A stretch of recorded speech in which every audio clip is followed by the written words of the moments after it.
What?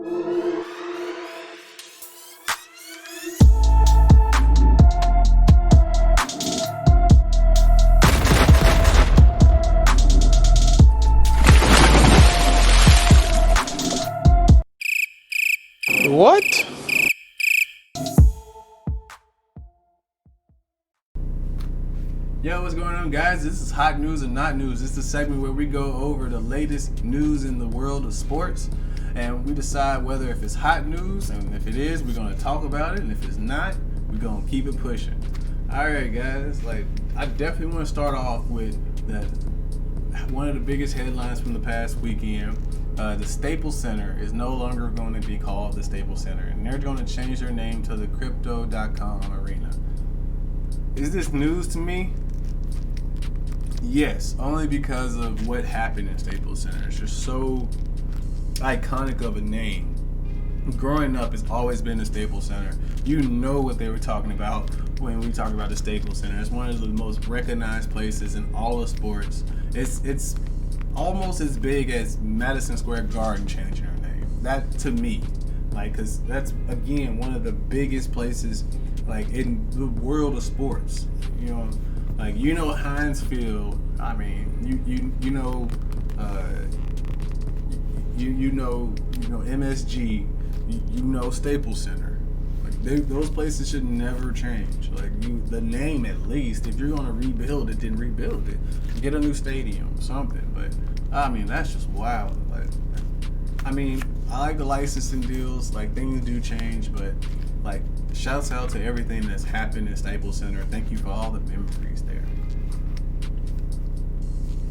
All right, next topic we definitely want to bring up is ISO Joe himself is back in the league. Joe Johnson has signed a 10-day contract with the Boston Celtics. I think he did get in at the end of the game, at the end of a game recently, when the game was out of reach.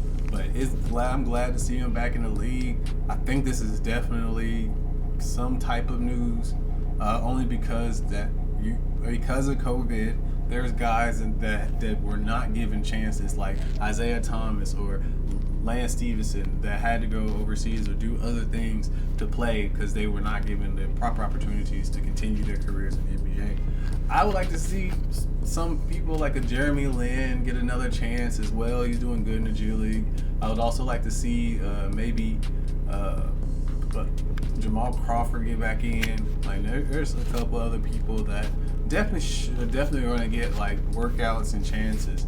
Probably like a Michael Beasley, somebody like that will get a chance as well, because of all the COVID protocols and the iffiness of the situations going on. It's definitely big news because you like to see people that can put buckets up, and some people that you can still see that they want to get it done, and we want to see if they can get it done. It keeps the game interesting. If they can't, then you just see it as a train wreck. If they can, then you're like, wow, look at this dude. So I want everybody that has the ability to get the chance to play in that league, man. I want to see as many players as I can to give, because everybody has something different to give.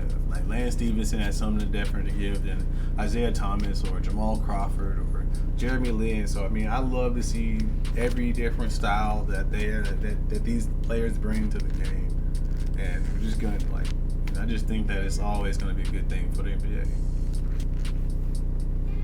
All right, next topic definitely wanted to bring up is the Washington football team last night, and their blowout loss had a little scruffle on the sidelines between two of their defensive linemen, Jonathan Allen and Daron Payne. Do I think that this is news? No. If you lose 56-14 like the way that they did, and they just get dominated on all phases of the game, you want to see somebody have some moxie about them. Don't be happy about the loss. Don't sit over there making jokes and side-eyeing and shit at the end of the game, when we losing that bad. Have some competitive fire about yourself. Have some pride in what you do. Now, it being towards your teammates, limit that. But in the quote that Jonathan Allen said, I definitely agree with as well. Things happen. So we definitely not news. Gonna keep it pushing. It happens. Things happen, like you said. All right, last but not least, I definitely want to talk about and bring up today is the Steelers offensive line coach is going to Oregon to be the new head coach. Is this news or is this not news? I think that is not news. The offensive line has been not that well for the Steelers this year. Like Najee Harris has not gotten the proper blocking that he needs for most of the time. They do have a bunch of rookies out there playing. So I mean, Ben is slow, and he needed a better pocket for him like at this point in his career. So I mean, for them to lose their offensive line coach is not like a Mike Munchak or Bruce Matthews or somebody of that high of a caliber offensive line coach. I mean, I'm just going to say that that's not news right now for the Pittsburgh Steelers. It's news for Oregon because you have an NFL caliber coach coming in, to coach your new team. And, being that he's offensive line coach, he can add a dimension to Oregon that they've not had over the years, and that's being tough in the trenches.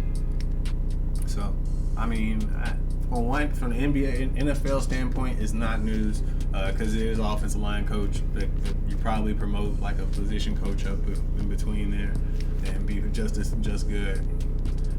But for the college standpoint, it's definitely big because Oregon's definitely like a team that's a little bit closer. It's close. They need some moxie in the middle. They need some big boys in the middle that can help with their running game, power running game, and with stopping the running game in the Pac-12 as well. So it's a mixed bag right now. Definitely a mixed bag, but it is news for whichever side you're looking at. All right, guys. When I come back, we definitely want to cover my final thoughts.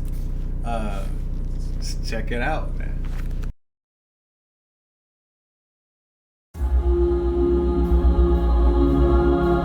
Brought to you by the Chism Channel and TCC Productions.